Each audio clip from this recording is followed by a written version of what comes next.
J'oublie ce qui est derrière moi, ce qui est vers le but, pour gagner le prix. Voici Chemin de la Victoire, un reportage spécial consacré au sport et que vous ne voulez certainement pas manquer.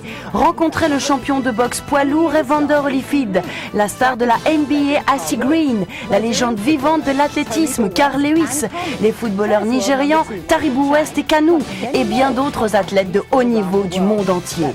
Tout de suite dans Chemin de la Victoire. Bonjour et bienvenue à Chemin de la Victoire. Je suis Jomoki et au cours de l'heure qui suit, je vais vous présenter quelques-uns des plus grands athlètes du monde. Nous vous emmènerons dans les coulisses pour vous expliquer la vraie raison de leur succès. 2 hommes seulement ont remporté le championnat du monde poids lourd 3 fois. L'un d'eux est Mohamed Ali, l'autre est Evander The Real Deal Holyfield. Mais si Ali était le plus grand boxeur, Holyfield est probablement le meilleur. Evander Holyfield est reconnu mondialement comme étant l'un des athlètes les mieux entraînés et les mieux conditionnés au monde. Sa détermination et son amour du sport de la boxe lui ont valu d'être champion du monde dans 3 catégories différentes.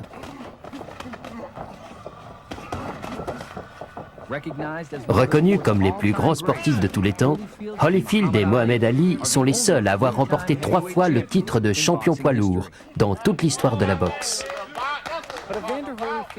Mais la puissance phénoménale d'Evander Holyfield ne provient pas de ses capacités ou de son entraînement, et elle n'est pas non plus due à l'encouragement et aux instructions de ses entraîneurs. Elle lui vient d'une relation personnelle avec Dieu, à travers son Fils, Jésus-Christ. La foi d'Evander Holyfield est bâtie sur des fondations solides qui ont commencé à prendre forme dans son enfance à Atlanta, en Géorgie. Je viens d'une famille chrétienne. Vous savez, ma grand-mère était assez autoritaire à l'époque et un jour, ma mère m'a dit « Quoi que tu fasses dans la vie, tu dois le faire avec le Seigneur. » Aujourd'hui, je me sens plus fort que jamais, grâce à l'éducation que j'ai reçue. À 15-16 ans, on m'a laissé le choix d'aller à l'église ou non. J'ai pris la décision d'aller à l'église tout seul. Mais à cet âge, je savais que Dieu était réel. Pour moi, il était réel et je savais que j'allais réussir grâce à Dieu. Et en effet, il a réussi. Son cœur et sa détermination en ont fait l'un des sportifs les plus admirés. Et alors que la boxe l'a rendu plus riche que dans ses rêves les plus fous, la relation d'Evander avec son créateur est encore et restera toujours sa priorité la plus absolue. Je me souviens quand j'ai gagné le championnat poids lourd en 1990. Je suis retourné dans ma loge. J'ai prié et j'ai dit « Seigneur, je suis champion du monde poids lourd maintenant. Seigneur, s'il te plaît, ne permets pas que je te perde à cause de cette gloire, cet argent. » J'ai eu mes hauts et mes bas et j'ai traversé plusieurs situations, mais je suis là aujourd'hui et je dis encore, je suis bien meilleur que je ne l'ai jamais été. Parce que le Seigneur a répondu à ma prière et qu'il n'a pas laissé la gloire, l'argent ou quoi que ce soit d'autre se mettre entre lui et moi. Je pense sincèrement que vous vous mentez à vous-même quand vous dites que vous êtes heureux sans le Christ. Parce que vous devez trouver toutes ces choses qui vous rendent heureux. Vous n'êtes jamais satisfait, Dieu seul peut vous rendre heureux. Il n'y a pas de meilleur exemple de la foi en action de ce boxeur, 3 fois champion, que son combat contre Mike Tyson en novembre 1996. Alors que les experts de la boxe prédisaient qu'une victoire d'Holyfield était impossible, Evander était confiant et sans crainte. Cousu dans son peignoir noir et pourpre, figurait son message adressé au monde. Philippiens 4:13 est un verset qu'il a tenu près de son cœur, pas seulement cette nuit-là, mais à travers toute sa carrière. Je peux faire face à toutes ces situations grâce au Christ qui me fortifie. Philippiens 4:13. Ce verset doit vous faire penser, cet homme réussit grâce au Christ. Vous savez, je veux que les gens sachent que je ne peux rien sans le Christ. Je suis un homme comme les autres, mais sans le Christ, je ne suis rien. Et je ne traverse tous les obstacles qui se dressent devant moi que grâce au Christ. Il y a certaines choses que je peux réussir seul, mais dans les moments durs, je dois utiliser le Christ. Aucun moment n'aurait pu être plus dur que sur le ring ce soir-là. Mais soutenu par sa foi, Holyfield remporta l'une des victoires les plus inattendues dans toute l'histoire de la boxe, en battant Tyson par un KO technique au 11e round.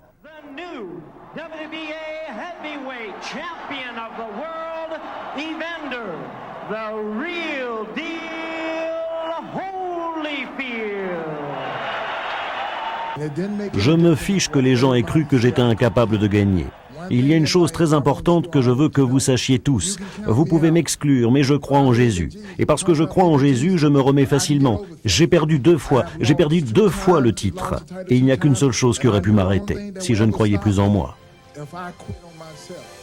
Toujours croire en soi et ne jamais abandonner. Ce sont là les signes d'un grand champion.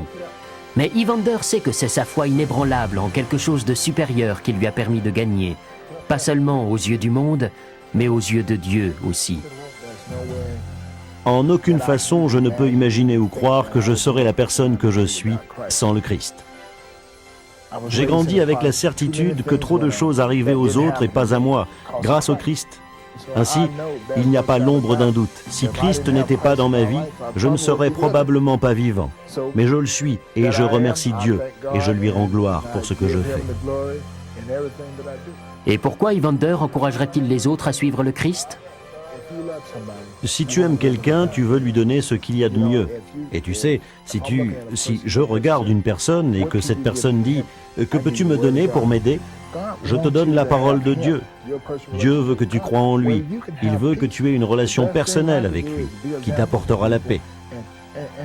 La meilleure chose que je puisse faire, c'est d'être un exemple pour les autres et leur faire savoir « Hé, regarde, ça marche pour moi, ça marchera pour toi si tu essayes. » À un moment donné, tu vivras un moment dur et ce sera ta chance d'essayer. Qu'as-tu à perdre? Ta vie est déjà mauvaise de toute façon. Tu veux que ta vie soit meilleure? Essaye. Le deuxième combat entre Tyson et Holyfield est encore plus célèbre que le premier. Mike Tyson a fait de ce qui devait être le combat du siècle, la morsure du siècle. Après avoir mordu les 2 oreilles d'Evander Holyfield, Tyson a été disqualifié pour avoir pris Evander pour un hamburger. Holyfield a conservé son titre et a pu garder son calme. Il a tout de suite pardonné Tyson et plus tard, il a accepté les excuses publiques d'Iron Mike. La NBA jouait d'une grande popularité dans le monde entier. Alors que des stars comme Michael Jordan tiennent la vedette sur le terrain, un autre joueur de la NBA essaie de mettre en vedette un problème important hors du terrain. 2 fois champion de la NBA, sa carrière a commencé comme premier draft dans les Los Angeles Lakers en 1985. Son nom est A.C. Green et il a joué avec quelques-uns des plus grands joueurs de basketball de tous les temps. Lorsque j'ai été pour la première fois à Los Angeles, je me disais « Seigneur, je ne sais pas ce que tu as prévu pour moi, mais je sais qu'il y a une volonté ici. » À cette époque, il y avait Magic Johnson, Karim Abdul-Jabbar, vous voyez ce que je veux dire, des MVP de la Ligue. Toutes ces choses m'effrayaient, mais je me suis dit « Il y a une raison pour laquelle tu m'as envoyé ici. » A.C. s'inquiétait de savoir ce que Dieu avait prévu pour lui, parce que 4 ans plus tôt, juste avant de commencer ses études à l'Université d'État de l'Oregon, il voua sa vie à Jésus-Christ. Un dimanche, le 2 août 1981, j'ai entendu un sermon d'un homme que je n'avais jamais vu auparavant et que je n'ai vu que quelques fois depuis lors. « Veux-tu aller au ciel ou en enfer ?» Il savait exactement d'une certaine manière ce que je ressentais dans mon cœur, on dirait, parce qu'il m'a mis au défi d'obéir à la Bible. Cesse d'être un flatteur. Ne te préoccupe pas de ta réputation et de ce que les autres pensent de toi, mais demande-toi ce que Jésus-Christ pense de toi. Que dit Dieu? J'ai envoyé mon fils ici pour toi et que vas-tu faire avec lui? Et à toutes ces questions, je n'avais aucune réponse. A.C. prit la décision de suivre Jésus-Christ ce jour-là. Immédiatement, il commença à percevoir des changements dans sa vie. La Bible est devenue ma meilleure amie. Je l'avais tout le temps avec moi, je la prenais en classe et je l'emportais chaque fois que je partais en voyage. Et j'ai laissé cette Bible et ce qu'elle contenait pénétrer à l'intérieur de mon cœur. L'engagement d'A.C. envers Jésus-Christ n'a fait que croître pendant ses 13 années de carrière à la NBA. Outre les 8 années qu'il a passées en tant que joueur des Los Angeles Lakers, il a joué 3 saisons pour les Phoenix Suns et les 2 dernières années avec les Dallas Mavericks. Pendant la saison 1997-98, A.C. aura joué plus de matchs consécutifs que n'importe qui d'autre dans toute l'histoire de la NBA. Mais il y a plus important dans la vie d'A.C. Green que le basketball. Cette star de la NBA veut partager un message précis avec la jeunesse actuelle. Un comportement sexuel responsable doit avoir lieu dans le cadre de l'amour et de l'engagement du mariage. Être jeune et en bonne santé est l'un des biens les plus précieux de Dieu. Ne laissez pas une mauvaise décision vous empêcher de saisir la vie à pleine main. Le souhait d'A.C. d'encourager les jeunes à rester sexuellement purs est motivé par sa foi en Dieu. C'est un effort qu'il a commencé il y a plusieurs années. J'étais avec les Lakers à cette époque. J'étais dans le quart de notre équipe, je ne me souviens pas dans quelle ville nous étions. Je regardais par la fenêtre pendant le trajet entre l'hôtel et l'aéroport et je me disais, j'en ai marre, je suis fatigué de ce message qui répète à tout bout de champ. Pour des relations sexuelles en toute sécurité, utilisez des préservatifs, soyez plus malins, soyez plus intelligents. Tout ça, c'est des foutaises. C'est pourquoi je me suis dit, quelqu'un devrait faire quelque chose et je ne devais pas chercher plus loin que moi. Son organisme caritatif, la AC Green Youth Foundation, a mis au point un programme qui vise directement les jeunes et l'abstinence. Destiné aux jeunes lycéens, It Ain't Worth It, ça n'en vaut pas la peine, est un puissant outil éducatif qui encourage les jeunes à patienter. Tout d'abord, il faut que vous ayez une bonne opinion de vous-même. Vous devez penser que vous valez quelque chose, vous comprenez? Que votre corps a un prix. Mais c'est vous qui fixez le prix. Et c'est ça la chose la plus importante que vous devez d'abord comprendre. Et c'est une de ces choses que... Il y a toujours une conséquence à chaque décision que nous prenons.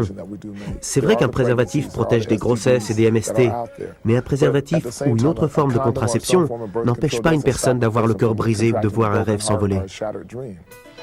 AC veut que tout le monde sache qu'avec l'aide de Dieu, il n'est jamais trop tard pour prendre la bonne décision. Même si vous avez déjà pris la décision d'avoir une relation sexuelle et que vous en avez eu une, vous avez tout simplement pris la décision. Vous vous êtes dit, c'est ce que je veux faire et vous l'avez fait. Bon, vous ne pouvez pas changer votre passé, mais Dieu peut dès à présent changer votre avenir. N'oubliez pas que vous pouvez toujours commencer à pratiquer l'abstinence, mais une fois que vous commencez, vous devez vous exercer sans cesse pour atteindre la perfection. AC affirme que c'est la grâce de Dieu qui lui a permis de participer à autant de jeux d'affilée. Il n'a raté que 3 rencontres tout au long des 13 ans dans la NBA. Toujours en basketball, les Harlem Globetrotters sont célèbres dans le monde entier pour leur type de basketball comique. Au sommet de leur popularité dans les années 70, un homme était le cœur et l'âme des Globetrotters. Mais ce n'est que lorsque Meadowlark Lemon donna son cœur que son âme fut en paix. Meadowlark Lemon est connu dans le monde entier comme étant l'un des plus grands joueurs de basketball qui ait jamais vécu. Et pourtant, il n'a jamais joué un seul jour dans la NBA. En fait, il n'en a jamais eu l'intention. J'ai commencé à 11 ans lorsque j'ai vu les Harlem Globetrotters au cinéma de quartier. Et je me suis dit que c'était ce que je voulais faire et j'ai commencé à travailler dans ce sens. C'était un rêve qui allait devenir réalité. Pendant que je faisais mon service militaire, j'ai pris une permission de 30 jours et à un moment donné, je suis parti en Europe avec l'équipe. Ils voulaient voir de quoi j'étais capable. Ce voyage marqua le début d'une carrière avec les Globetrotters qui dura 22 ans. Cette façon unique qu'avait Meadowlark d'allier la comédie au basketball lui valut le surnom de prince des clowns du basketball. Au moment où il quitta les Globetrotters en 1979, Meadowlark était l'une des 5 célébrités les plus connues au monde. Il enregistra un album et joua même dans un long métrage. Deuxième temps, lève-toi et marche. Je voulais rester à Hollywood. Mon rêve, après avoir quitté les Globetrotters, était de rester à Hollywood et d'être acteur. Peut-être d'être assez bon pour en faire un métier et gagner correctement ma vie. Mais au sommet de sa réussite et de sa gloire, Meadowlark reçut un appel de Dieu. Je rentrais d'un voyage de 3 mois. Et je sentais que Dieu commençait à faire quelque chose. Je n'avais aucune idée de ce que cela pouvait être et je ne savais même pas si c'était Dieu. Mais je savais que quelque chose se produisait dans ma vie. Parce que la Bible dit « Mon mouton connaîtra mon nom ». Et lorsqu'il m'a appelé, tout est devenu clair. Dieu dit à Meadowlark d'appeler une amie chrétienne qui était styliste à Hollywood. Meadowlark fut envoyé par Dieu au studio de son ami et ce voyage changea sa vie. Il m'a envoyé là. Et il a également envoyé un jeune pasteur au studio de stylisme d'Haïti. Ce dernier a dit « Je ne sais même pas pourquoi je suis ici, mais je sais que je dois être ici aujourd'hui. » Je suis entré et ils ont dit cette simple prière avec moi.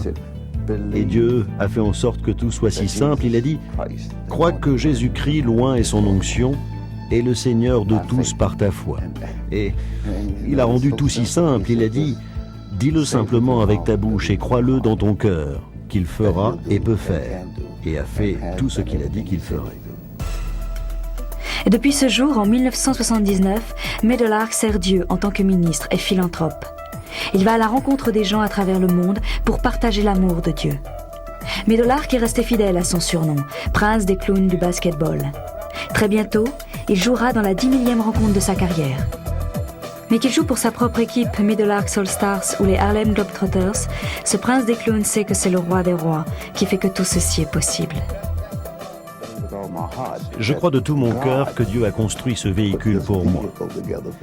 Je crois qu'il a vu dans mon cœur et je crois qu'il a mis tout ceci en place pour que je puisse y exceller.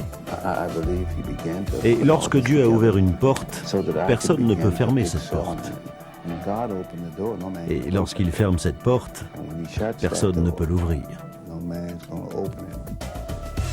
La 10 000e partie de Meadowlark aura lieu cette saison pendant une tournée avec sa propre équipe, Meadowlark All Stars.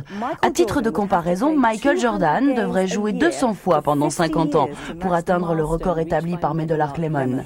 Tout de suite, nous retrouvons une légende de la course à pied qui a récemment pris sa retraite. Nous parlerons également du Nigeria qui est en route vers la Coupe du Monde 98. Nous rencontrerons deux des joueurs qui sont loin d'être étrangers à ce succès. Tous ces récits et bien d'autres, tout de suite dans Chemin de la Victoire.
Jackie Joyner-Kersee est l'une des meilleures athlètes de tous les temps. Beaucoup pensent même qu'elle est la meilleure athlète ayant jamais vécu. Championne olympique et mondiale du saut en longueur et de l'heptathlon, Jackie a établi des records mondiaux pour ces deux épreuves. Mais derrière toutes ces médailles d'or réside une foi inébranlable en Dieu et en Jésus-Christ.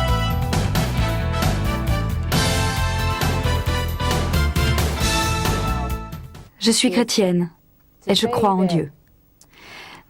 Pour gagner une médaille d'or ou pour détenir un record mondial ou pour être PDG ou pour être tout ce que vous voulez être, vous devez avoir la foi.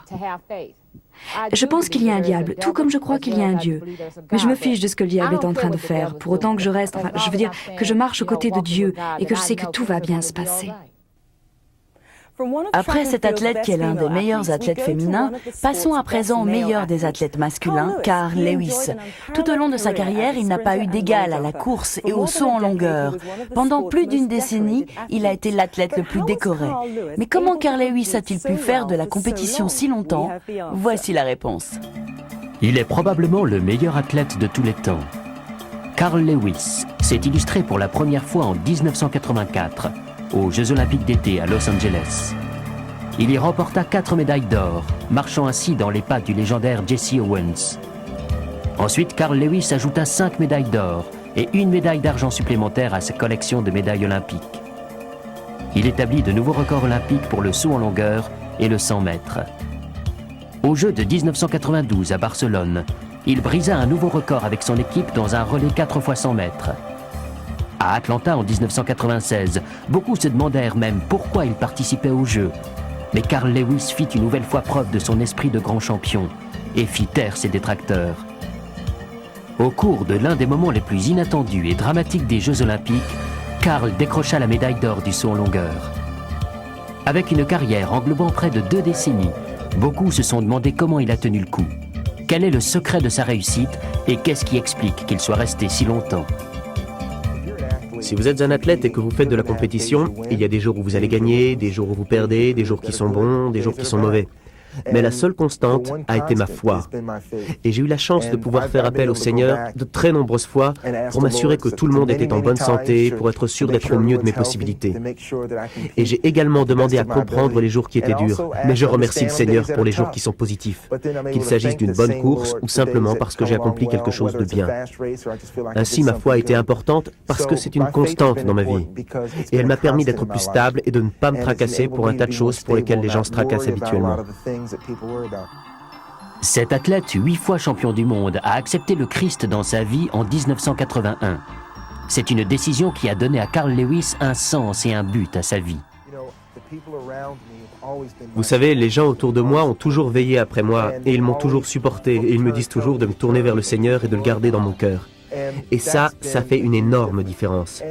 Et je me fiche de gagner ou de perdre parce que ça n'est pas ce qui nous est demandé de faire. Nous devons faire de notre mieux et je sens que je suis une meilleure personne encore et même de plus en plus grâce à ça. Il faut séparer les médailles matérielles du simple plaisir de concourir et il faut être le meilleur possible et il faut être reconnaissant de cela. C'est cette foi en Dieu et cette croyance en Jésus-Christ qui ont aidé Carl Lewis à assumer à la fois ses victoires et ses défaites. Ses hauts et ses bas qui sont le lot de l'un des plus grands athlètes de tous les temps. C'est facile pour moi de regarder en arrière et de dire « tout s'est formidablement bien passé ». Les gens disent « mon Dieu, t'as fait ceci, t'as fait cela ». Et je réponds « non, non, j'ai été béni, je sais que ce n'est que ça. J'ai été béni et j'en suis très reconnaissant ». Carl Lewis semble avoir raccroché ses baskets pour de bon, mais peu de gens seront surpris s'il réapparaît pour tenter de gagner sa 10e médaille d'or aux Jeux Olympiques de Sydney de 2000 en Australie. Allez les Eagles est un cri que l'on entend dans toute l'Afrique de l'Ouest ces temps-ci. En juin de l'année passée, le Nigeria a été la première équipe à se qualifier pour la Coupe du Monde de 1998. Mais si les grands espoirs des joueurs de l'Ouest éclairent que quelques déjà plus près trophée de la Coupe. Ce sont 2 des meilleurs joueurs du Nigeria. Collègues professionnels dans le club alien, l'International, Taribo West et Kanu côtoient les plus grands joueurs. Mais tous deux s'accordent pour dire que c'est bien plus que leurs aptitudes, leurs souhaits ou la chance qui les a menés si loin. Vous savez, ça a toujours été un rêve pour moi de jouer dans une grande équipe. Ça n'est pas possible sans Dieu et c'est possible avec Dieu. Par conséquent, sans lui, tout ceci n'aurait pas pu se passer.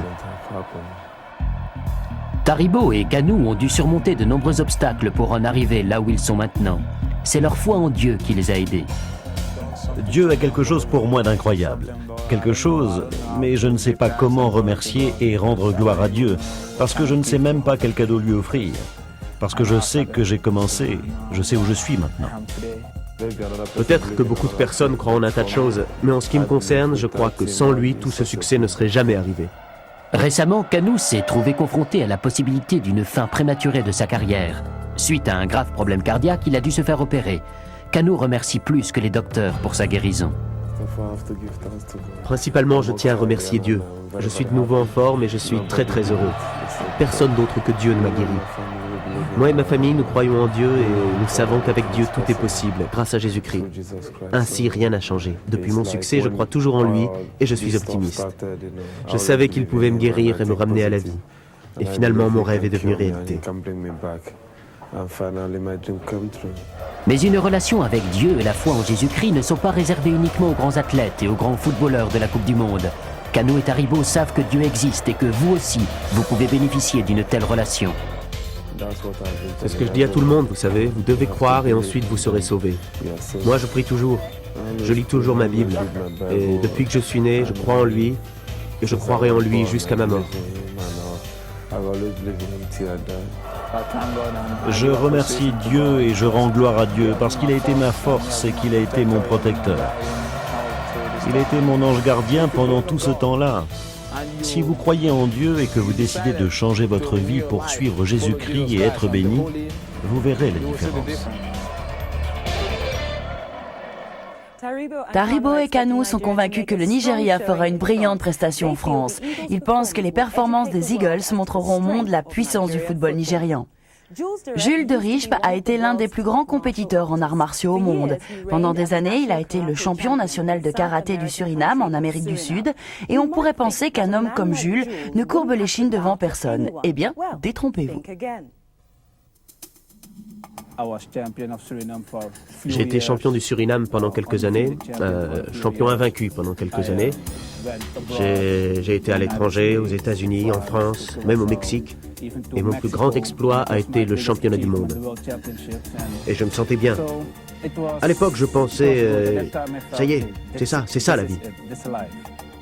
Jules de Richpe, originaire du Suriname en Amérique du Sud, appartenait autrefois à l'élite des meilleurs karatékas.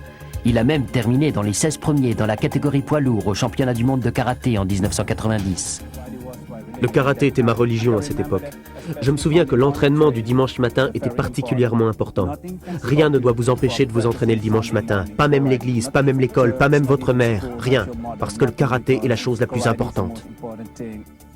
Tellement importante en fait que sa vie s'articulait autour de ces exercices. Rien d'autre n'avait réellement d'importance pour lui. Avant d'aller au travail ou à l'école, et après ça dans l'après-midi et parfois 3 fois par jour, c'est la mentalité du karaté. Lorsque vous vous exercez, vous n'en êtes même pas conscient. Et soudainement, vous êtes au plein milieu d'un exercice, vous vous demandez « Quelle est la chose la plus importante dans ma vie ?» La réponse est le karaté, rien d'autre. Sa détermination relevait presque du fanatisme. À mesure qu'il progressait, le karaté n'était plus tant un sport qu'un mode de vie. Un mode qui englobait chaque aspect de son être. La chose qui m'a attiré le plus dans le karaté, c'est la discipline. La discipline me plaisait parce qu'elle peut être utilisée partout. Je me souviens même qu'une fois, j'ai été chez le dentiste et j'avais réellement mal. Je voulais crier, mais je n'ai pensé qu'à une seule chose. Au karaté, à la discipline, à rester fort, à ne pas montrer mes émotions. Parce que c'est tout cela le karaté, ne pas avoir d'émotions. Jules poursuivit sa vie selon les règles et les préceptes du karaté.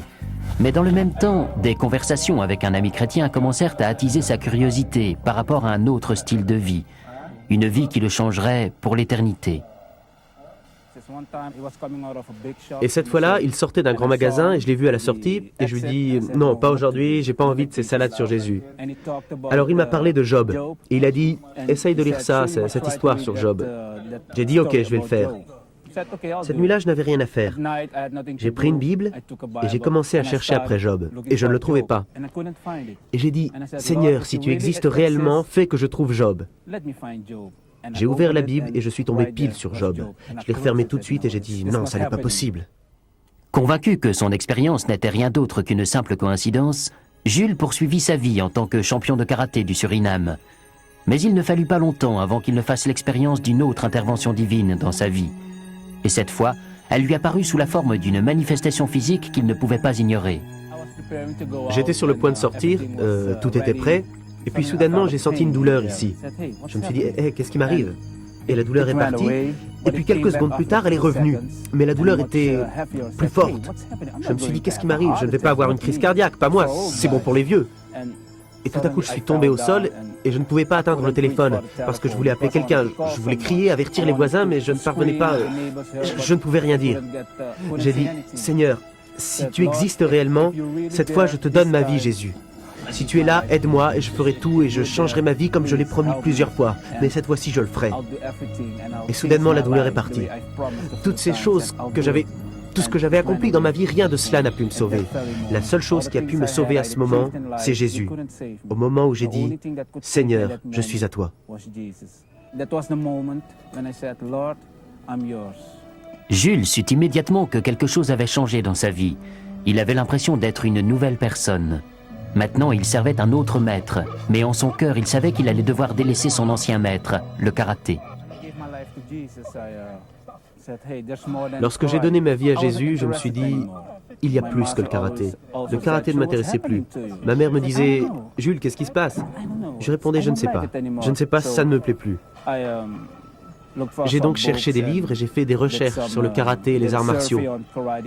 Et j'ai découvert qu'ils ont tous des liens avec d'autres religions. Et je me suis dit, je dois arrêter les frais. C'est terminé. Certains disent que vous pouvez faire du karaté sans la partie religieuse, mais si vous regardez toutes les choses que vous faites avant et après l'entraînement, lorsque vous méditez, que vous faites du yoga et d'autres choses, c'est comme si vous disiez des prières pour un autre Dieu.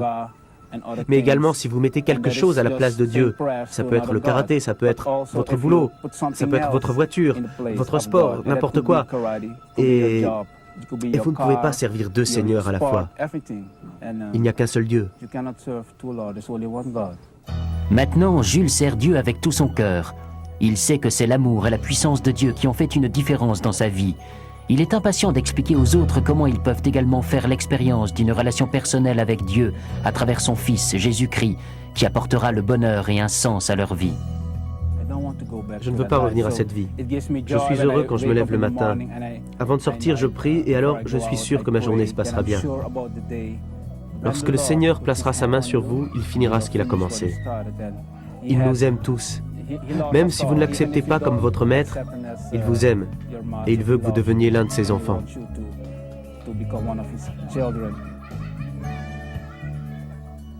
Jules a appris que la paix réelle ne se trouve pas dans l'entraînement et la discipline des arts martiaux. Elle provient d'une relation personnelle avec Jésus-Christ.